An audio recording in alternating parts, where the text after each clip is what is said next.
Drama keluarga MTI, tangis di balik senyuman. Sahabat MTI di seluruh penjuru dunia, malam ini kita hadirkan kisah yang bukan sekedar cerita, tapi tangis yang berbalut senyuman, darah yang menjelma doa, dan cinta sejati yang berdiri di tengah derita. Dongeng reflektif MTI kali ini mengangkat kisah penuh makna, tangis di balik senyuman. Seorang perempuan yang bernama Rani memiliki 2 orang anak, yang selalu tersenyum di depan dunia, tapi menangis di dalam kesunyian. Rani masuk rumahnya, wajahnya panik. Suara pintu berderit. Ia melihat ruangan kosong. Rani terkejut, loh kok semua barang gak ada? Lemari, kasur anak-anak, mana semua? Bu Sumi, tetangganya masuk dengan tergesa. Bu Rani, tadi pagi ada truk datang. Katanya atas perintah Pak Ardi. Rumah ini mau dikosongkan. Rani gemetar, tapi ini rumah saya juga. Ada nama saya di sertifikatnya.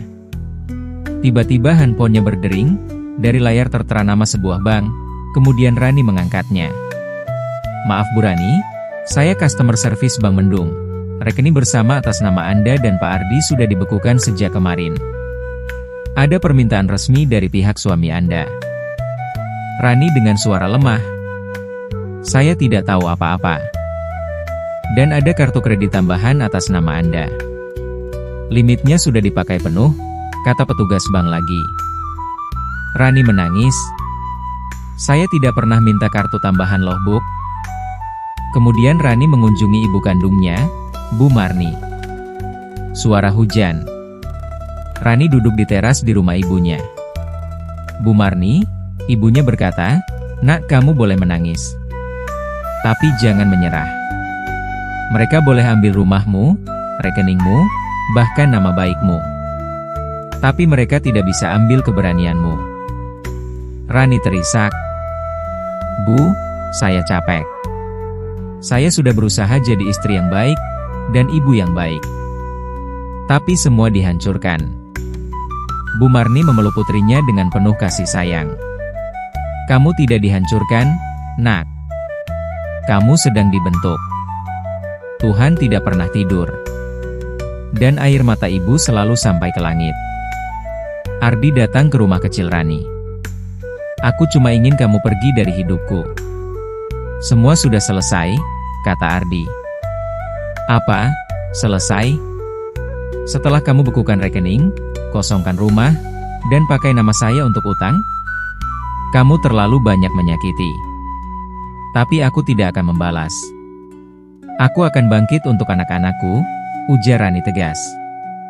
Kamu terlalu banyak bicara, kata Ardi lagi, tapi Rani mengabaikannya. Rani kini tinggal di rumah kecil bersama ibunya. Ia jualan kecil-kecilan, anak-anaknya tetap sekolah. Senyumnya masih ada. Tapi kini, tangisnya berubah jadi doa. Dan doa itu, pelan-pelan, mengubah segalanya. Tangis di balik senyuman bukan kelemahan. Ia adalah kekuatan yang tidak perlu diumumkan. Suatu hari ketika Rani baru mau buka jualannya, tiba-tiba sebuah mobil Mercedes-Benz hitam mulus berhenti. Rani sempat kaget. Kemudian pintu mobil terbuka, dan keluar seorang wanita dengan pakaian kaos dan celana berwarna hitam mendekati Rani.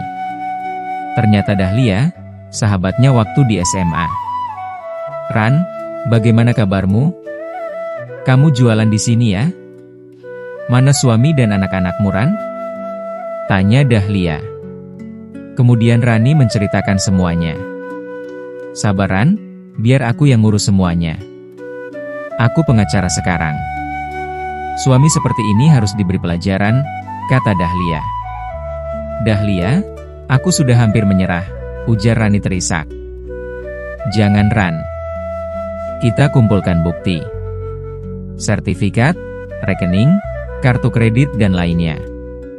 Nanti kita bawa ke pengadilan, ucap Dahlia mantap. Dahlia menatap Rani dengan mata penuh keyakinan. Hari-hari berikutnya, Dahlia bersama timnya mulai bergerak. Mereka mendatangi Bank Mendung, meminta rekaman transaksi. Mereka menemui tetangga, termasuk Bu Sumi yang bersedia menjadi saksi bahwa rumah dikosongkan atas perintah Ardi.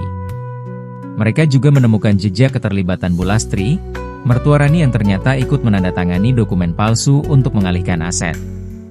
Dan Dimas, adik iparnya juga terbukti menggunakan kartu kredit tambahan atas nama Rani untuk berjudi online. Semua bukti dikumpulkan rapi. Hari persidangan tiba. Rani duduk di kursi saksi, wajahnya tenang meski hatinya berdebar. Hakim membuka sidang. Saudara Ardi, Bulastri, dan Dimas, kalian dituduh melakukan penipuan dan penggelapan, serta penyalahgunaan identitas. Apa tanggapan Anda? Anda mengakui atau menyangkalnya? Ardi mencoba berkelit, itu hanya masalah keluarga, dan tidak perlu dibawa ke sini. Namun Dahlia langsung berdiri, suaranya lantang, yang disebut masalah keluarga tidak bisa dijadikan alasan untuk merampas hak seorang istri dan ibu. Ini bukan sekedar rumah atau uang. Tapi ini tentang martabat manusia. Saksi-saksi dipanggil semua. Bukti ditunjukkan, dan akhirnya kebohongan Ardi, ibu dan adiknya terbongkar semua. Hakim mengetuk palu. Pengadilan memutuskan terdakwa Ardi, Bulastri, dan Dimas bersalah. Dijatuhi hukuman penjara sesuai pasal penggelapan dan penipuan. Hak-hak Rani sebagai istri dan ibu dipulihkan. Rani menunduk, air matanya membasahi wajahnya. Kali ini bukan tangis kesedihan, tapi tangis kelegaan dan kemenangan. Rani memeluk anak-anaknya dengan penuh kasih sayang di luar ruang sidang. Anak-anakku, kita sudah melewati badai. Ingatlah, senyuman bukan berarti kita tak pernah menangis. Tapi tangis yang kita bawa ke langit, akhirnya menjadi doa yang mengubah segalanya. Dahlia tersenyum. Ran, kamu bukan hanya bertahan, tapi kamu sudah memberi teladan. Bahwa perempuan tidak boleh diperlakukan sebagai budak. Dan keadilan masih bisa ditegakkan. Tangis di balik senyuman adalah kekuatan. Ia bukan kelemahan, melainkan doa yang menjelma jadi keadilan.